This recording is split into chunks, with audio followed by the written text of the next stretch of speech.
Assalamualaikum warahmatullahi wabarakatuh. Di sini saya akan mempresentasikan PPT dari kelompok 2. Hukum waris Islam. Hukum waris Islam adalah aturan yang mengatur pengalihan harta dari seorang yang meninggal dunia kepada ahli warisnya. Hal ini berarti menentukan siapa-siapa yang menjadi ahli waris.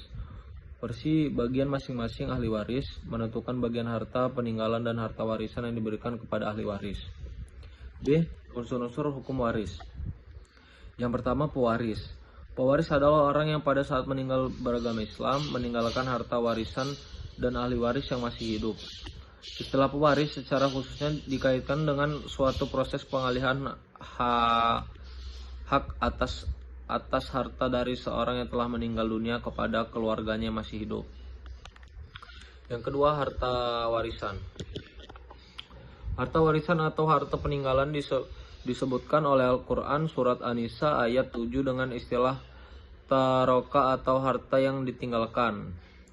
Al-Quran surat An-Nisa ayat 180 beralih kepada orang yang berhak menerima atau ahli waris.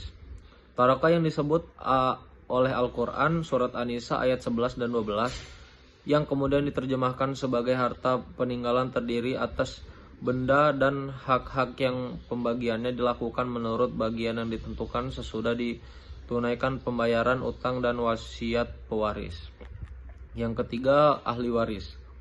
Ahli waris kerabat atau nasab terdiri atas yang pertama anak, yang kedua ibu ayah, yang ketiga duda dan janda, yang keempat saudara, yang kelima ahli waris pengganti. C. Asas-asas hukum waris Islam. Yang pertama, asas ijbari. Asas yang terdapat dalam hukum kewarisan Islam ini mengandung arti pengalihan harta seseorang yang meninggal dunia kepada ahli warisnya. Berlaku dengan sendirinya menurut ketetapan Allah tanpa digantungkan kepada kehendak pewarisan atau ahli warisnya. Selanjutnya, asas bilateral. Asas ini berarti seseorang menerima hak atau bagian warisan dari kedua belah pihak, dari kerabat keturunan laki-laki dan kerabat keturunan perempuan. Selanjutnya, asas individual. Asas ini berarti bahwa asas harta warisan dapat dibagi-bagi kepada ahli waris untuk dimiliki secara perorangan. Selanjutnya, asas keadilan berimbang. Asas keadilan berimbang. Asas ini berarti keseimbangan antara hak yang diperoleh dengan keperluan dan kegunaan dalam melaksanakan kewajiban. Yang selanjutnya, asas akibat kematian. Asas ini berarti kewarisan kalau ada yang meninggal dunia. Kewarisan ada sebagai akibat dari meninggalnya seseorang.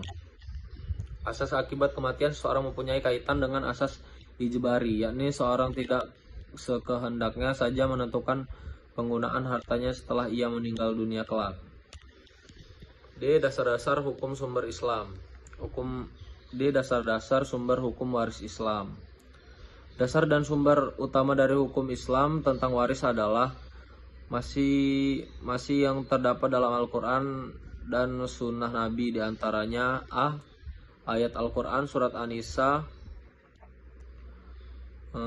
ayat 4, bagi laki-laki ada hak bagian dari harta peninggalan ibu bapak dan kerabatnya, dan bagi wanita ada hak bagian pula dari harta peninggalan ibu bapaknya dan kerabatnya, baik sedikit atau banyak menurut bagian yang telah ditetapkan. Sekian presentasi dari saya. Terima kasih. Wassalamualaikum warahmatullahi wabarakatuh.